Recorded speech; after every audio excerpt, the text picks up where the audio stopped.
Okay, so everyone, welcome to the session about formal method and artificial intelligence. And it's my pleasure to start the session. So our first invited speaker is Professor Youcheng Sun. Youcheng is an assistant professor at the Queen's University, Belfast, UK. Before joining this position, he was a researcher at the University of Oxford. He is an expert in AI security and safety assurance, and his research area covers the explainability testing and verification of AI. He pioneers the canonical testing and model checking testing of deep learning systems. So today, he will be speaking about explaining deep neural networks using statistical fault localization. So Youcheng, please go ahead. Okay, now I'm starting. Thank you, Professor Zhang, for the introduction. Hi, everyone. I'm Youcheng. So today I'm going to talk about our work on explainable AI. Explainability testing and verification, you can regard them as three approaches for assuring AI safety of different criticality levels. Verification and testing, they have been already used for conventional software. Explainability is something new for AI. AI models, in particular deep neural networks, are complex nonlinear functions whose coefficients are not engineered by humans. Instead, they are algorithmically generated by the typical training phase, supervised training. Given a input and input, the deep learning models can produce the output. However, the calculation for the output is very hard to explain. In this talk, I'm going to show you that fault localization for software as a technique, it can deliver very good explanations for us to understand deep learning decision making. In the next, I will first introduce fault localization, and then I will show you how to apply it for explaining images and also policies for deep learning. This is a very simple program for demonstrating the fault localization. This piece of code, it calculates the min and max values given three inputs, 1, 2, and 3. There is a bug in this code, and the assertion at the end of the code may fail. When the assertion fails and when the program crashes, we need to debug the code. We want to localize the statement for causing the failure. This is the fault localization. Given different inputs, I mean, some lines of the codes are executed, some are not. The assertion may hold or may not hold. In this example, when input 1 is 200, input 2 100, and input 3 300, if we use 0 and 1 to indicate if the corresponding statement is executed or not, we would see that the backed line of the code is still executed and the assertion does not hold, the program fails. We say this is a failing test case. What if we swap the values for input 1 and input 3? I mean, the assertion also failed. It's another failing test case. This time, the assertion holds, and we say it's a passing test case. Another passing test case, you could generate more test cases that are either passing or failing. Based on this test suite, this set of test cases, passing or failing, we define a spectrum for each statement in the program. A spectrum comprises is a vector of 4 values that counts the number of times this particular statement is executed or not on passing or failing tests. Let's go into a bit more detail. So, for example, AEP, the first value of this spectra, this vector. AEP is the number of passing test cases that execute the statement S.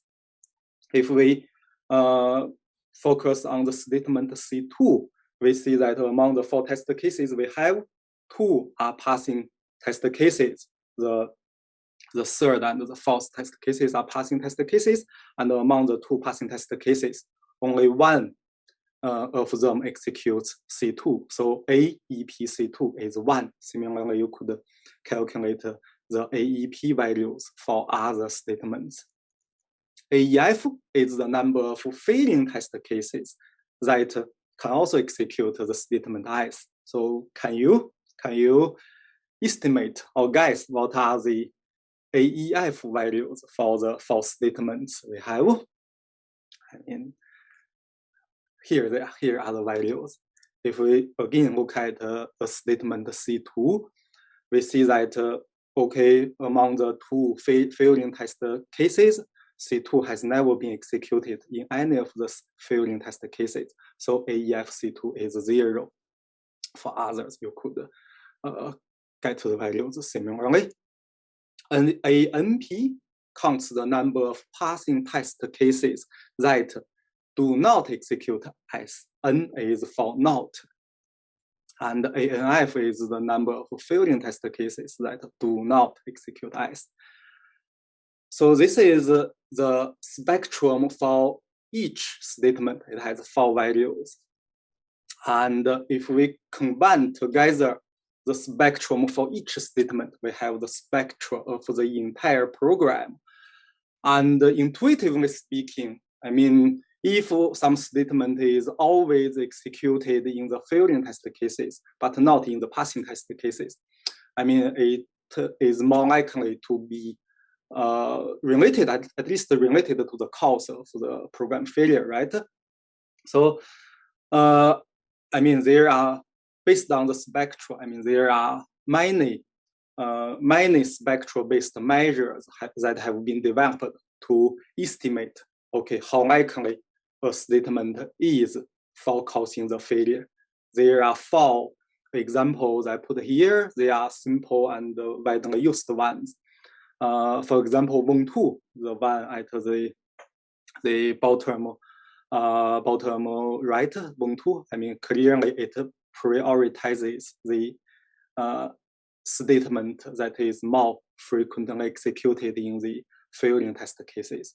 I mean, I would say there are at least tens of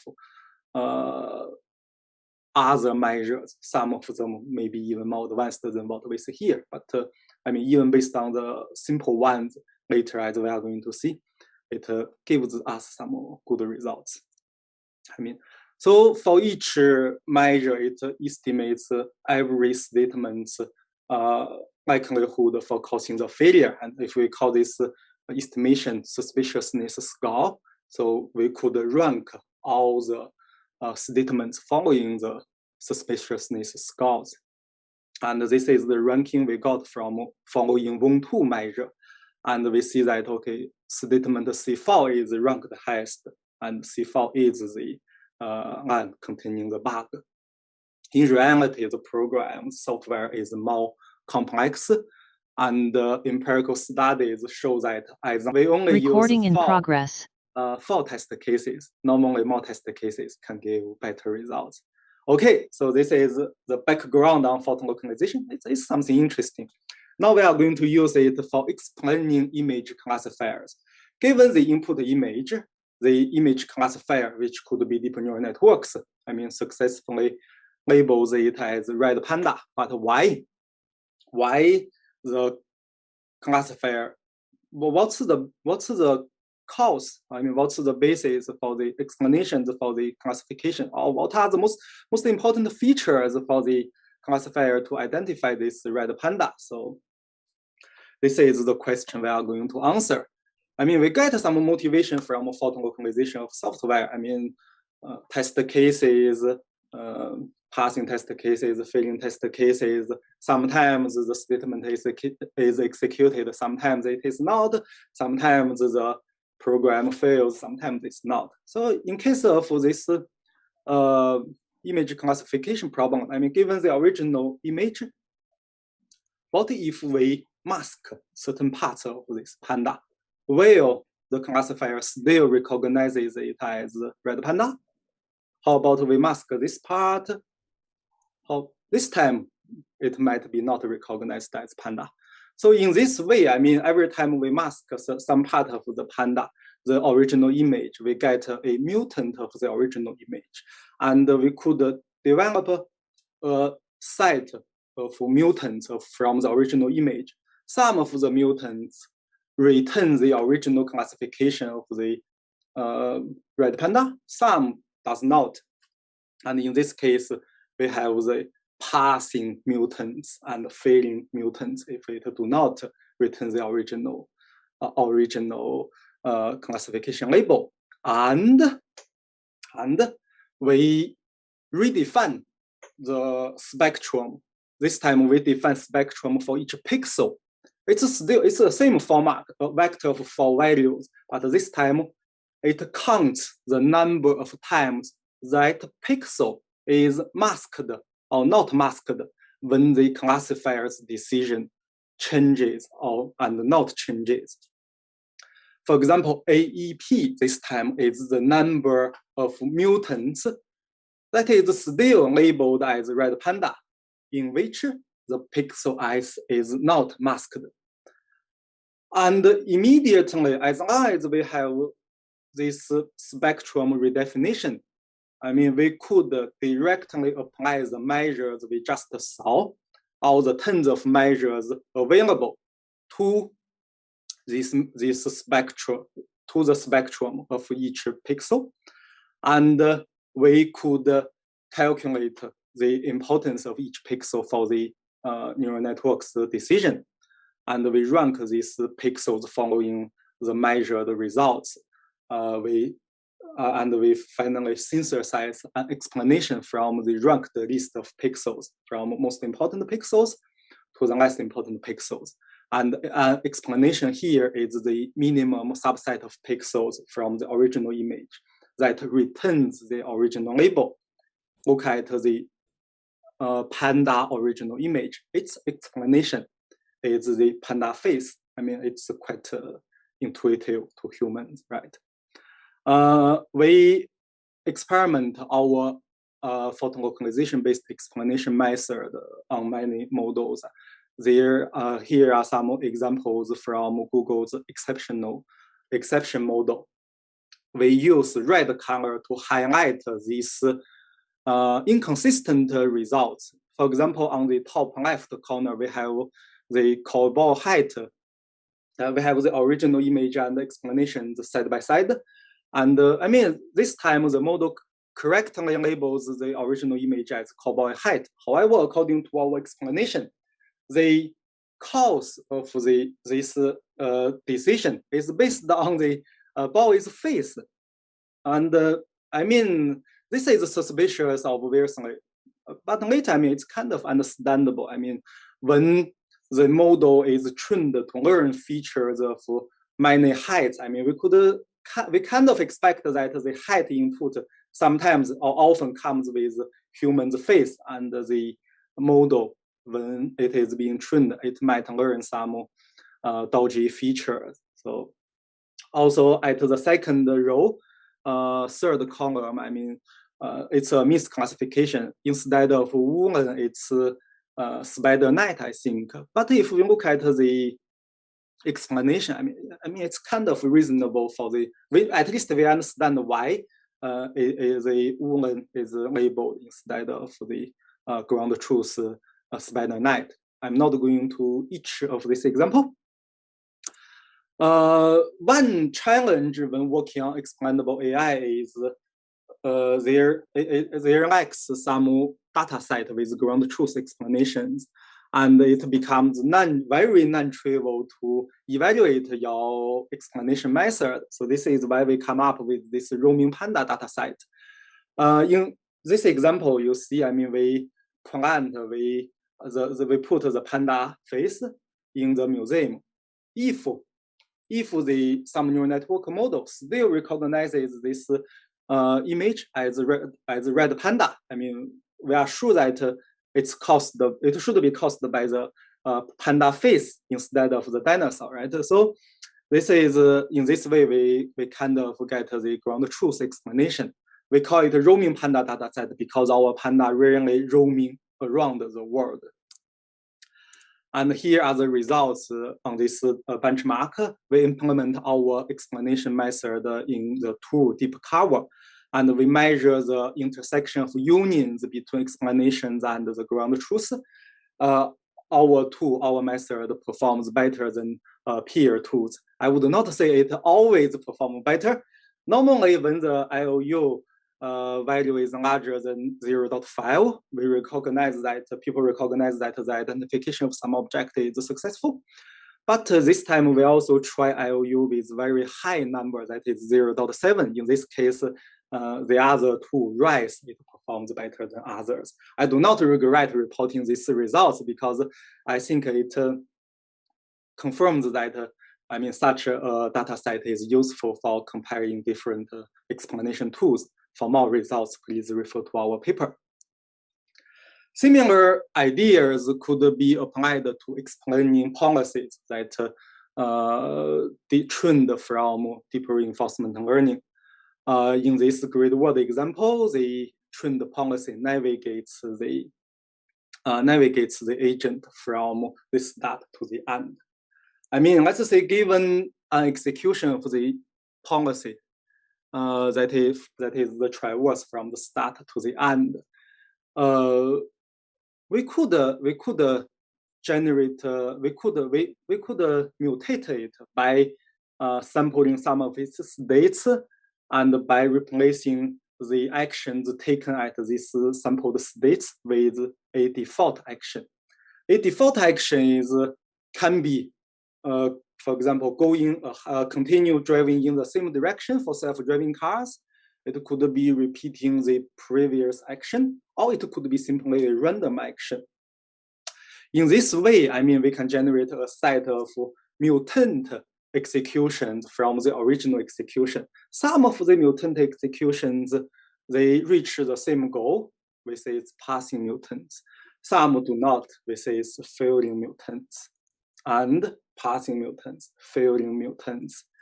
Again, we can define the spectrum.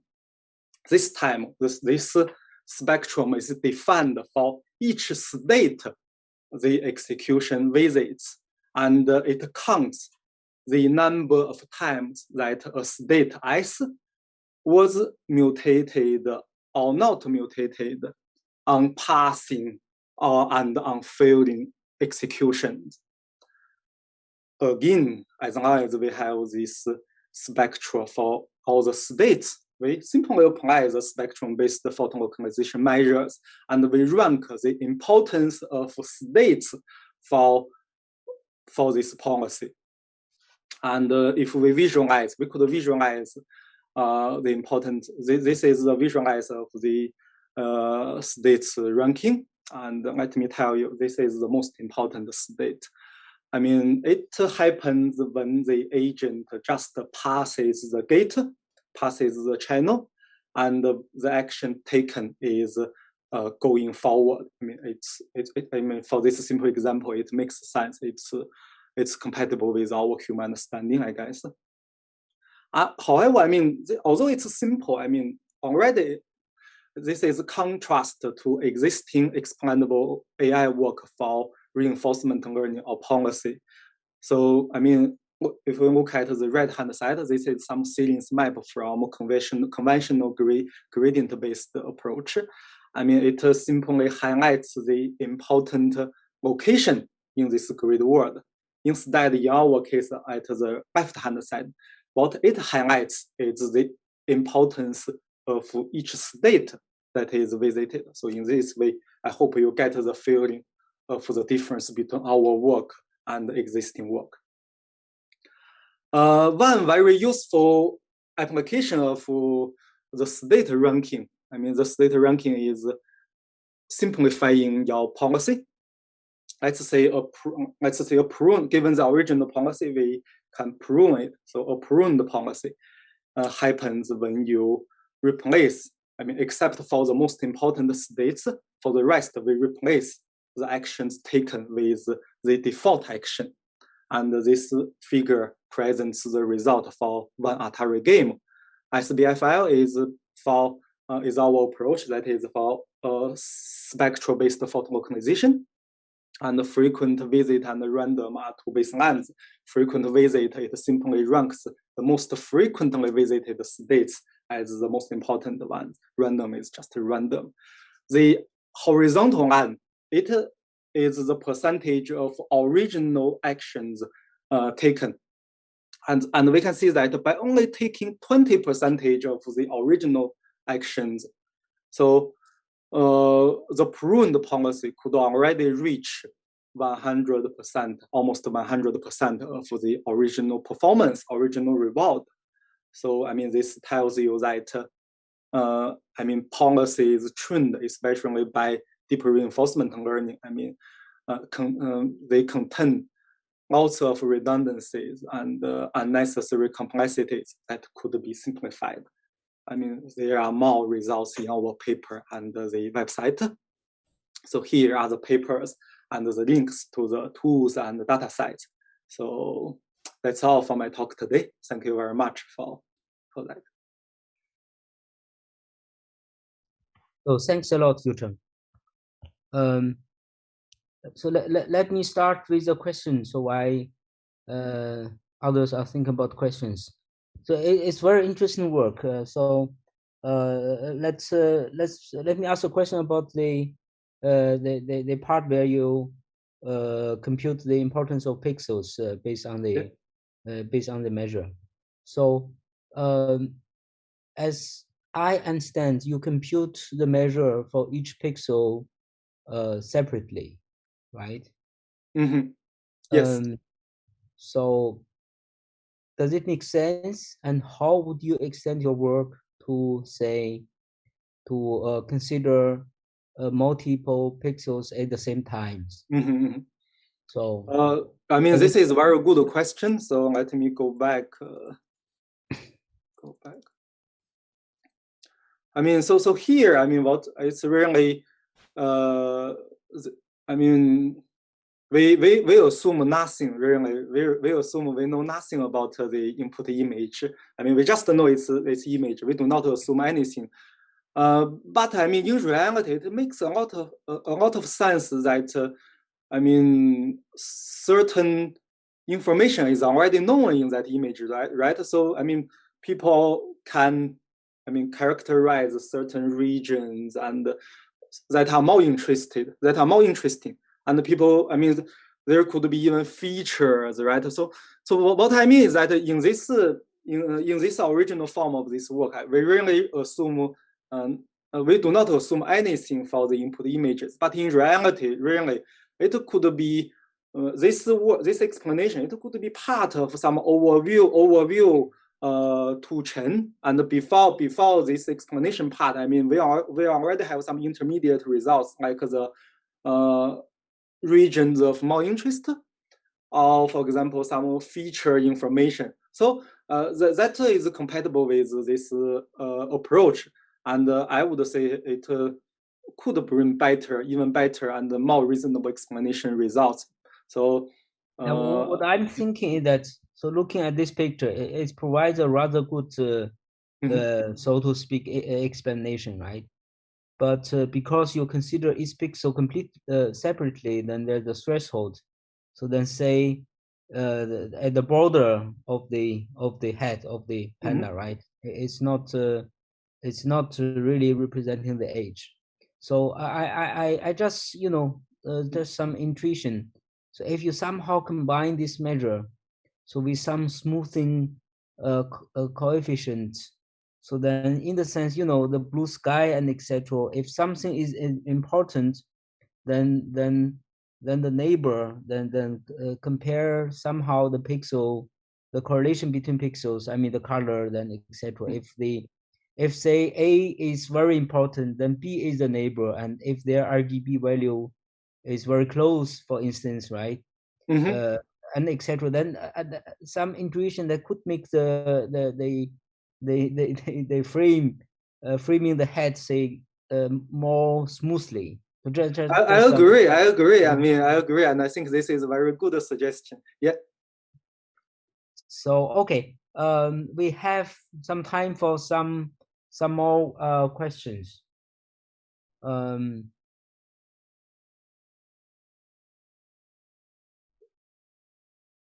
we have questions from the audience?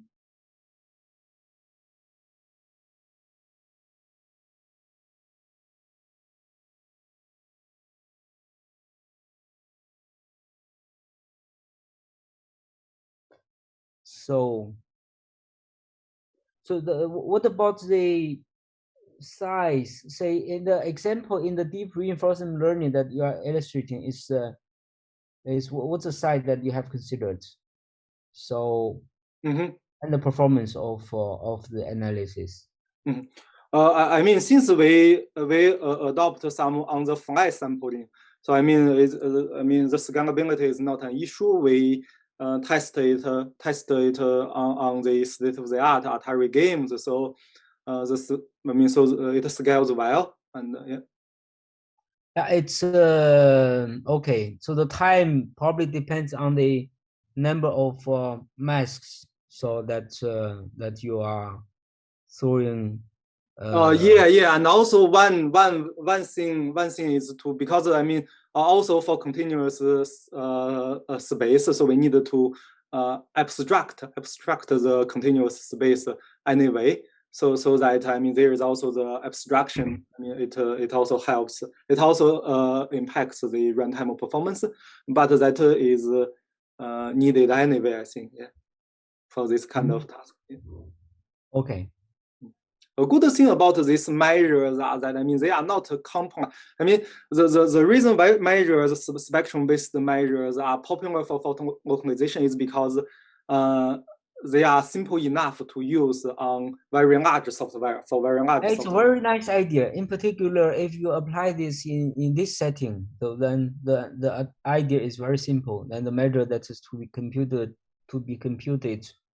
So they are easy to compute and provide some interesting insights. Yes, we regard this as a lightweight approach for this. Yeah, and then your results definitely shows that it has some interesting useful effects. So great. I don't know. We have time for question.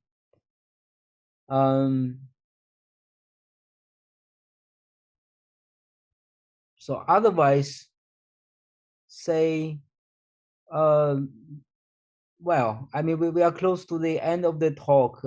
I mean, I would say if there's no question,